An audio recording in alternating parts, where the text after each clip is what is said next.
સેના રાજકોટ દ્વારા એક દિવસીય રાસ ગરબા મહોત્સવનું ભવ્ય આયોજન. ગતરોજ Virani school ground, Tagore road, Rajkot ખાતે કોળી સેના રાજકોટ જિલ્લા શ્રી ચામુંડાધામ રાજકોટ દ્વારા ભવ્ય એક દિવસીય રાસ ગરબા મહોત્સવનું આયોજન કરવામાં આવ્યું હતું. વિશાળ સંખ્યામાં કોળી સમાજ આ આયોજનમાં ઉમટી પડ્યો હતો. આ મહોત્સવના મુખ્ય આયોજક કોળી સેનાના પ્રમુખ શ્રી અજયભાઈ ડાભી હતા. આ આયોજનનો મુખ્ય હેતુ સમસ્ત કોળી સમાજ એક થાય, એક તાંતણે બંધાય, સંગઠિત થાય અને સમાજ સાથે હળીમળીને રહે તેવો હતો. રાજકોટમાં છેલ્લા 13 વર્ષથી આ આયોજન કરવામાં આવી રહ્યું છે, જે સમાજની એકતાના પ્રતીક સમાન છે. આ ઉત્સવમાં ગુજરાતભરમાંથી ખેલૈયાઓ ગરબે રમવા માટે આવ્યા હતા. મહોત્સવમાં રાજ્યકક્ષા મંત્રી શ્રી પરસોત્તમભાઈ સોલંકીના દીકરા શ્રી દિવ્યેશભાઈ સોલંકી, શ્રી દીપાબેન બાંભણિયા, ગીર સોમનાથના ધારાસભ્ય શ્રી વિમલભાઈ ચુડાસમા, ગોંડલથી શ્રી હિરેનભાઈ ડાભી અને ડોક્ટર ધર્મેશભાઈ પરમાર જેવા મહાનુભાવો ખાસ ઉપસ્થિત રહ્યા હતા. આ ઉપરાંત સ્થાનિક આગેવાનો, પોલીસ સ્ટાફ, ડોક્ટર સ્ટાફ તેમજ કોળી સમાજના ભાઈઓ બહેનો અને નાના બાળકોએ મન મૂકીને ગરબે રમી ઉત્સાહ વધાર્યો હતો. ગરબામાં શ્રેષ્ઠ પ્રદર્શન કરનાર ખેલૈયાઓ માટે તેમજ નાના બાળકો અને નાની બાળાઓ માટે ઇનામો પણ રાખવામાં આવ્યા હતા અને તેમને સન્માનિત કરવામાં આવ્યા હતા. આ સફળ આયોજન માટે કોળી સેનાની ટીમે છેલ્લા 2 મહિનાથી ભારે જહેમત ઉઠાવી હતી. સમસ્ત કોળી સમાજને એક કરવા માટે પરસોત્તમભાઈ સોલંકીની મહેનત ખરેખર રંગ લાવી છે. તેઓ વર્ષોથી સમાજની સેવા કરી રહ્યા છે અને સમાજ એક થાય, સંગઠિત થાય અને બધા સાથે રહે તેવા તેમના પ્રયત્નો છે. તેમના નેજા હેઠળ માંધાતા ગ્રુપ હોય, કોળી સેના હોય કે અખિલ ભારતીય કોળી સમાજ હોય કે અન્ય ગ્રુપ હોય, બધા ગ્રુપો એક રહે છે. શ્રી પરસોત્તમભાઈ સોલંકી બધા સમાજ સાથે લઈને બધાના કામ કરે છે અને કોઈ પણ કામ લઈને ભાઈ પાસે જાય એટલે બધા કામ થઈ જાય છે, એવી સમાજમાં તેમની પ્રતિષ્ઠા છે.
હું દીપાબેન બાંભણિયા, કોળી સેના પ્રમુખ, ગીર સોમનાથ જિલ્લા તથા જુનાગઢ જિલ્લા. આશરે આ 2015 થી હું આ કાર્યક્રમમાં આવું છું. દર વર્ષે અચૂક હાજરી હોય છે. કોઈ કારણસર ક્યારેક નહીં આવી શકાણું હોય તો જ, બાકી દર વર્ષે તો હું હાજરી આપું છું. અને મારા ભાઈ એવા અજયભાઈ ડાભી, જે રાજકોટ જિલ્લા કોળી સેનાના પ્રમુખ છે, અને એમની સમગ્ર ટીમને હું ખૂબ ખૂબ બિરદાવું છું કે એટલો સારો સમાજ માટે, સમાજના દીકરા દીકરીઓ માટે એટલો સારો કાર્યક્રમ કરે છે. એ બદલ એમની ટીમને ખૂબ ખૂબ આભાર આપું છું. નેવું સોમનાથના ધારાસભ્ય તરીકે સેવા આપું છું, ત્યારે રાજકોટ મુકામે કોળી સેના દ્વારા અને સમસ્ત કોળી સમાજ દ્વારા સરસ મજાનું ગરબાનું આયોજન કરવામાં આવ્યું છે. અંદાજે 13 વર્ષથી આયોજન કરવામાં આવે છે. અજયભાઈ ડાભી અને એમની ટીમ દ્વારા જે આયોજન કરવામાં આવે છે, ત્યારે ખૂબ મોટી સંખ્યામાં ધીમે ધીમે મોટી સંખ્યામાં લોકો જોડાતા જાય છે. આજે કોળી સમાજ મોટી સંખ્યામાં જોડાણો છે, કારણ કે કોળી સમાજનું શિક્ષણ વધતું જાય છે અને જેમ જેમ કોળી સમાજમાં શિક્ષણ વધતું જાય છે એમ કોળી સમાજની એકતા પણ વધતી જાય છે અને જેમ જેમ કોળી સમાજની એકતા વધતી જાય છે એમ કોળી સમાજ પણ પ્રગતિ કરે. આમ જ આવી રીતે પ્રગતિ કોળી સમાજ કરતો રહે. અજયભાઈ ડાભી, તેમની ટીમ, દિવ્યેશભાઈ સોલંકી, મારી બેન દીપુબેન, તમામ સમાજને હંમેશા સપોર્ટ કરતા હોય છે અને સમાજ હંમેશા માટે આગળ વધે એવી સોમનાથ દાદાને પ્રાર્થના કરું છું.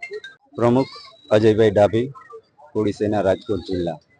કોળી સેના રાજકોટ જિલ્લા શ્રી ચામુંડાધામ ટ્રસ્ટ દ્વારા આયોજિત એક દિવસીય ગરબા રાસ મહોત્સવ રાજકોટ ગરબા રાજકોટના નામથી છેલ્લા 13 વર્ષથી અમે જોઈએ છીએ કે કોળી સમાજમાં દિન પ્રતિદિન જે શૈક્ષણિક, સામાજિક અને આર્થિક રીતે જે સમાજ આગળ પ્રગતિશીલ થઈ રહ્યો છે અને અમે હર હંમેશા જ્યારે આ આયોજન પહેલા વર્ષથી શરૂઆત કરી ત્યારે અમે માત્ર અમારો વિચાર હતો કે સમાજ એક તાતણે બંધાય, સમાજ એક જગ્યાએ સંગઠિત થાય અને સમાજ એક જગ્યાએ સંગઠિત થઈને પરિવારમાં સાથે એક સાથે હળીમળીને રહે અને દીકરા દીકરીઓના આગળ જતા જે પરિવારમાં જે વ્યવહાર થાય એ આગળ થાય. સમાજમાં અમે એક એવો સંદેશ હર હંમેશા આપવા માંગીએ છીએ કે દર વર્ષે અમે જે કંઈક ને કંઈક નવીન વિશેષતાઓ સાથે સમસ્ત કોળી સમાજને ટેકનોલોજીની સાથે કઈ રીતે ડેવલપમેન્ટ કરવું જોઈએ, કઈ રીતે આગળ વધવું જોઈએ, કેટલી સુવિધાઓમાં આપણે કેટલું સ્માર્ટ રીતે કામ કરવું જોઈએ, એ દરેક વસ્તુમાં અમે આ આયોજન માત્ર ખાલી આયોજન નથી હોતું.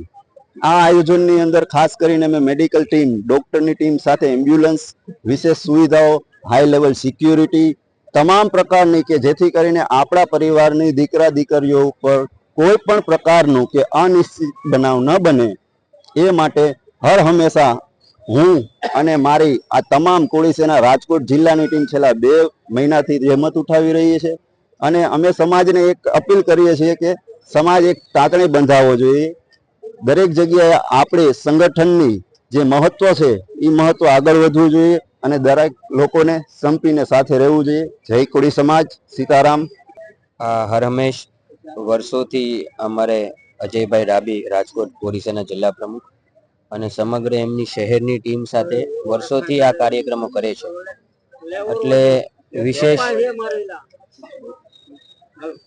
વિશેષ કાંઈ નહીં, પણ વર્ષોથી જે એમના આખી ગ્રુપ દ્વારા જે આયોજન અને એક ઉત્સાહ અમે જોતા હોઈએ છીએ તે વર્ષોથી વર્ષો એમાં વધતું જાય છે.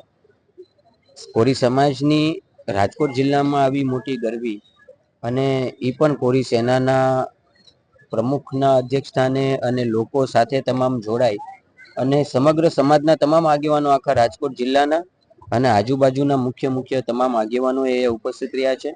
ધારાસભ્ય શ્રી વિમલભાઈ ચુડાસમા, મારા મોટા બેન શ્રી દીપાબેન બામણિયા અને મારા ભાઈ હિરેનભાઈ ડાભી અને જેના આંગણે અમે ઉપસ્થિત છે એવા મારો ભાઈ રાજકોટ કોળી સેના પ્રમુખ અજયભાઈ. એમના વર્ષોથી અમે જોઈએ છે કે ભાઈ દિવસે દિવસે આપણે કહીએ ને કે ભાઈ દિવસે દિવસે આ છોકરાએ સમાજની પ્રગતિ જોઈ છે. આ સમાજના માટે આ છોકરાએ કંઈક કરી ચૂક્યો છે. એટલે આટલું સરસ મજાનું આયોજન અને એવી સેફટી સાથે, એટલે માતાજી પાસે આટલી જ પ્રાર્થના કરશું કે હજી એવી શક્તિ આપે આખી અમારી આ સેનાને અને અમારી આખી ટીમને કે આવા હજી ભગીરથ કાર્યક્રમો અમે કરતા રહીએ એવી માતાજીના ચરણોમાં અમે પ્રાર્થના કરીએ. સમાજ વિશે શું સંદેશ આપવા માંગો છો? સમાજ માટે એક સમાજના દીકરા તરીકે હું ખાલી એટલું જ કહીશ કે મિત્રો હજી જે મુકામે સમાજને આપણે લઈ જવો છે એની માટે હજી સંગઠનની જરૂરિયાત પડશે. સંગઠન એટલે એકતા. સમાજમાં જે ભાગો પડે છે એ ભાગલા પાડી અને આપણે આપણા સમાજની શક્તિઓ ઓછી કરીએ છીએ તો માત્ર ને માત્ર કોઈ ભાગલામાં આવ્યા વગર સમસ્ત કોળી સમાજ આટલું એના નેજા હેઠળ આપણે કામ કરીએ. હંમેશા કોળી સેના અને સમસ્ત કોળી સમાજ સાથે અમારે માનદાતા સંગઠન હોય, અખિલ ભારતીય કોળી સમાજ હોય, બધું પુરુષોત્તમભાઈ સોલંકીના નેજા હેઠળ જ ચાલ્યું છે. એ કોઈ દિવસ પુરુષોત્તમભાઈ સર્વ માટે સર્વપ્રિય રહ્યા છે અને અમને સેનાને તો ખાલી એટલી જ એક ટકોરની જરૂરિયાત હોય કે ભાઈ કોળીનો દીકરો છે તો સમગ્ર સમાજને અમે સાથે લઈને ચાલીએ છીએ, સમાજના તમામ સંગઠનોને સાથે લઈને ચાલીએ છીએ.